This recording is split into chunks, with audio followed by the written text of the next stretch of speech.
see everybody. Coach, how's it going? It's going well. We've had a good start to the summer, a couple of weeks in, and excited about the group. Talking to Adam about you coming into the offseason with a little bit different attitude. I think I read an article by Craig Morgan where you said, "I'm finally embracing NIL and transfer portal."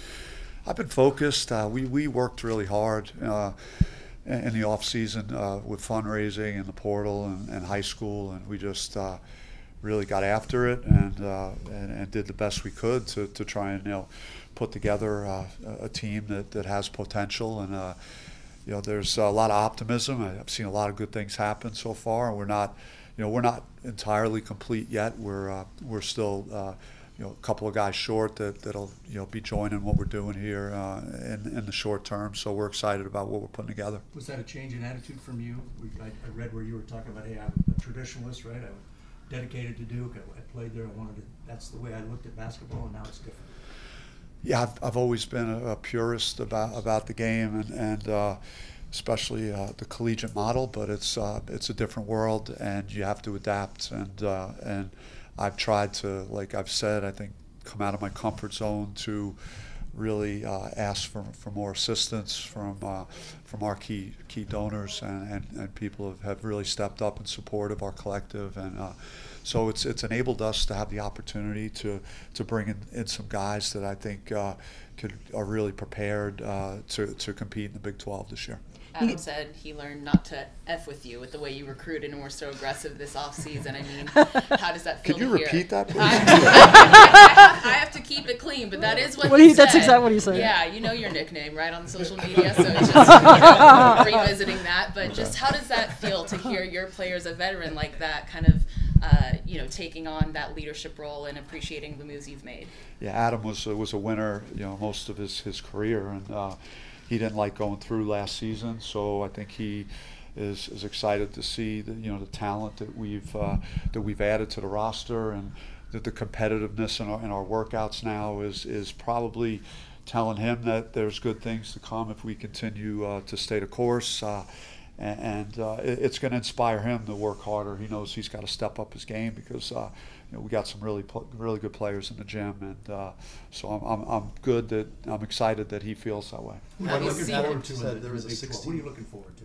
Just in the Big 12, just moving to the Big 12. I like new challenges, and I like the new matchups, and I like the fact that people consider it to be one of the top basketball conferences, if not the premier basketball conference of college basketball. It wouldn't be surprising to me this year if potentially 10 teams, based on what the whole league has done, and I followed very closely the recruiting cycles and the portal work that the whole conference has done is been excellent work. So I think we're going to be very competitive across the board in the non-conference, and really our metrics should be really good to have more teams have a chance to get in the NCAA tournament. What do you think the makeup of this team is going to allow you to do this year that maybe you weren't able to do last year? There's going to be guys that you cannot forget about that are on the floor. There's going to be guys that could put the ball in the basket. I felt that last year's team that we were limited in some ways offensively to not be able to shoot the basketball well, not be able to shoot free throws well, not be able to score around the basket. And I think a lot of things we've done in the portal have addressed those things. And we've also brought in a lot of guys that have been a top player on their team, and so there's going to be an adjustment to playing with other really good players, but I have confidence in what I'm seeing in terms of their ability to share the ball, and so overall there's just better players in the gym, and sometimes it's as simple as that. Chemistry-wise, last year, I mean, obviously the trip to Greece, but I'm talking to Adam too. You can't force it, but with him and obviously Sean back, what are some of the things you can do to kind of speed up the chemistry building with the team? I think we have we've recruited good people, good guys that they seem to get along well together.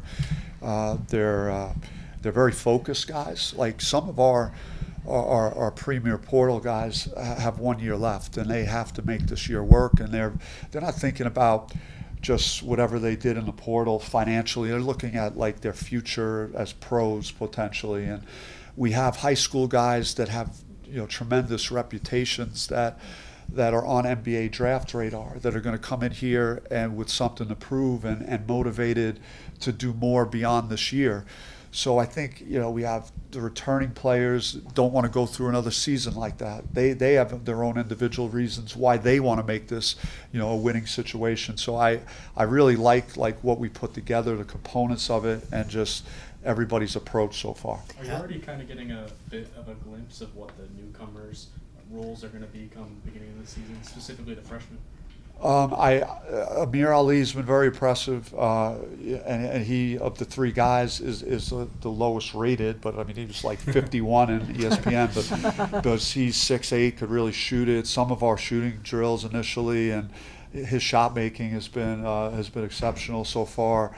I mean, Jaden Quinence is special, and that's the, you know, I could keep it real simple. What he's going to be, you know, over the next couple of years is scary because of his approach and his makeup and his physical tools and his instincts for the game, all the things that he does. So I haven't had Josan yet. Josan is playing, you know, one more AAU event for his AAU team here in about 10 days, and then he'll be on campus shortly after that. He's fulfilled all his academic requirements, so he reclassed up from 25 to 24, so he literally just finished, and we're getting him admitted to school. So it's going to be exciting to see that class. I mean, those three guys are going to be, you know, immediate impact guys for us. You haven't brought up having a 16-year-old and he's a grown man. I mean, he's a grown man, you know, physically and how he competes, but his mentality is very advanced for a 16-year-old. He's not the type of kid that's just he's got his act together. Like he is very focused. He works at it as hard as anybody in the program for that age. He's very grounded. He's like how Lou Dort walked in the door for me with his humility. His upbringing shows that he's been raised really well to be about the right things, and he's been extremely coachable too. He's yes sir, yes coach, I got it. You know, anytime you're trying to suggest something to Jaden Quinence, he's been very receptive and open to that. But there's things that he does that the coaches can't teach. He's just, you know, he's very, very gifted guy. This is the third straight year you've had a considerable roster turnover. Sometimes you have chemistry, sometimes it doesn't work, but do you have a take early on as to where you are with that part of it? I'm still evaluating that. I think, like I touched on earlier, the makeup of the guys are good. Like they're I don't see a lot of selfishness or you know, issues right now that are appearing to surface. Now things are going to change when we really get in the trenches as we get closer to the season. I think most coaches feel good about what they have right now until, you know, the reality of the season hits. But yeah, they're at times in my career at this time of year, I'd be up in the office and you could hear a pin drop in the gym, and man, that's just not what we're doing here right now. We've collected a bunch of guys here that are very focused on getting better. It's you know, we're limited with the time we could spend with them right now, but you're hearing basketball's bouncing, and you know, guys are in the gym on their own, so that's a really positive sign too. Is this the most excited you've been in a while? This team, in my estimation, must stack up with the best teams that I've had from a personnel standpoint. And if it doesn't, then you can just point the finger at me because you know, we've done our job to build a team. We think it makes sense. We think we have a lot of components, really good basketball team. It's just a matter of, you know, getting everyone here. We have a couple of guys that weren't out today that just have minor stuff going on, and then once we get it all together, I think it could be something that's pretty good. So when you get a guy like Austin Nunes, it's almost like a fourth returning player? Yeah, Austin's been super. He really got stronger over that year. That SEC lifting program has paid off for him. Put on some pounds. You know, but his whole demeanor has been better too. Like he's more outgoing. I think as a freshman here, even though he had flashes of really good games, he a little bit on the quiet side. He's been more of one of our best leaders and communicators, you know, early in the summer. So that's been really positive to see. And with Sean Phillips, what development have you seen from last year to this year? Sean has, I think, been more in control of his emotions, and that's just about sticking to business and playing and trying to get better. I mean, he shattered all our records of vertical leap, and all his stuff that he does athletically is just scary. And he came in good shape. he just got to keep getting repetitions. He's, we have some young guys coming in that we're excited about, but Sean is still very young to the game, so we just got to keep, being patient with his development. But he's going to continue to take steps, and I think he'll have older guys around him and some exciting young players to help his development too. How difficult a conversation was it to convince your son to come back? He and I are attached at the hip for obvious reasons. We're super tight, and had that extra year, wanted to get his master's. It all fit very well. So I'm excited to have him. That's my guy. Did you put him on scholarship then too? We did, and some things in recruiting at the end didn't break exactly how we'd hoped. It happens. I think people take notice of what you've done in the portal and in the high school recruiting, and then people got to make decisions, and we respect that. But it opened the door to have someone on scholarship, and I told the players, like, this guy's been here longer than anybody. He's worked as hard as anybody in the program. He's seen what an NCAA tournament team looks like here. He's been on that, so he knows what it takes, and he's going to be a great leader. He's going to be great in the locker room. He's going to, do all the things that we need a scholarship player to do. Is it hard to nowadays to maintain 13 scholarships? Because I know twice you got a big recruit and somebody decommitted the next day. So is it just hard in the nature of everybody wanting to play to have 13 scholarship players? I mean, you should have 10, 11 guys that you're going in thinking could play, any type of minutes, because you got to be mindful of injury and different things that could happen throughout a year, and to protect yourself for that. After that number, it gets scary trying to either keep players happy, and now with no restrictions, it's harder to convince someone, hey, that you think is really good, hey, come over here and just not play this year or redshirt. It's just, in this climate, it's becoming more difficult to do that. To answer your question, I think we're at the number that we could get to that guys felt comfortable coming in, competing, and have an opportunity to play. What was your approach balancing the number of transfers and number of freshmen? My goal this year was to bring 3 freshmen in that I have a really strong feeling are going to be impact players. And all 3 of them have Joe Son's not here yet, but I saw him a few weeks ago, and he was like lights out in a AAU event, as good as any player in the event. And there were some other NBA players there. So I have high hopes for him. But yeah, the other 2 guys too are going to be instant impact guys. Freshman guys are coming in, and I think they have to be a part of the difference makers on our team. Will you be watching the Olympics, and what excites you most about the squad for both the men and women in basketball in Paris? It is. It's I haven't put a ton of thought into it, but we were just upstairs. Who's going to be the top 3? Who's going to finish? Who's going to medal out? And guys were kicking around different countries that they thought, but it's exciting. The U.S. obviously, and Canada's got a really loaded perimeter, of really good players. France, Greece. I mean, and then Slovenia with Luka. So there's a bunch of high-level teams. Should be a great event. What were some of your thoughts, Bobby, on the Big 12 schedule released last week? And you got some really outstanding home games coming up this year. Yeah, Tim, I'm excited about that. Just the opportunity to have some of those heavy hitters. I think we might have 3 or 4 top 15 teams preseason coming in to play here. So that's exciting for our fan base, for our players.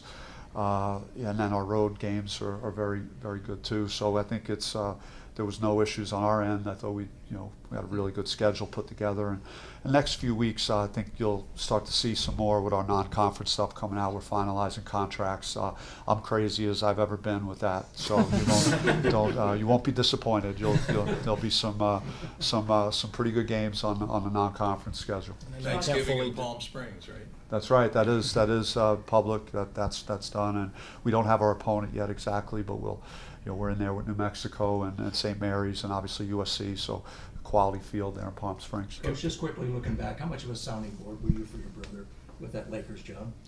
I let him do his thing and kind of use my advice as he needed. And we spoke a few times, and the conversations were different as you're talking about things that I wouldn't be talking about in the college basketball world, free agency and draft picks, and coaching LeBron and all those things. But I mean, he made the best decision for him, and for his family, and you know, he's got a chance to go for 3 championships, which hasn't been done since John Wooden. So, and he's got, you know, the type of team that will put him in a position to at least have a chance to do that. So it's understandable, you know, why he chose to do what he did. And like me, I think, you know, we just love coaching younger guys too, that you could really mold and develop and be a part of their journey. Like, I know how satisfying it was for Dan to be in New York with seeing 4 of his players get drafted just, you know, a week ago. So things like that really, you know, motivate him as well. So I'm happy for him. Can you talk about the addition of Jarence Howard and how instrumental he was on the recruiting trail? Yeah, I think our whole staff like knocked it out just in that regard. Just our cohesiveness, our the job we did in with our official visits, the compliments we got from families that talked about how connected our staff appeared to be throughout their recruiting process. So I mean, to single out anybody, it's hard to do, but certainly Jarence is a guy that's had Big 12 experience at the highest level at Kansas and working for Bill Self at Kansas and Illinois and being at Texas. So he's been in a lot of, you know, high-level recruiting battles, and you know, he's good in recruiting. He's good on the court. He's good at connecting with the players, and I think, you know, our staff has done a really good job with that across the board so far. With scheduling too, I know obviously you said non-conference will see, but in the, you know, a few years, is there a chance other former Pac-12 foes will be on that non-conference? I think that makes sense. I think all the Pac-12 coaches that have just left would be in agreement to try and figure out opportunities to do that. And I know Graham Rossini, who was here today to watch workouts, was talking about that very same thing, whether it's football or basketball, to make sure we keep our connections to the West Coast and make sure that those recruiting bases get to see our program. So it makes total sense to keep doing that. What's your take on Graham and what he's done and since he took over, and your take on your dealings with him? Yeah, it's been really good. It started with Jim Rund as we were in transition. I've had a ton of really good conversations with him one-on-one, and then that's transitioned now with Graham, and I met with him quite a bit, talking about the program, what things we need for you know, the transition to the Big 12, and what program things we need. And he's really emphasized the importance of football and basketball, the success of the whole athletic department. So we are very unified and trying to make that a reality. Guys, good. Thank you, guys. Appreciate it.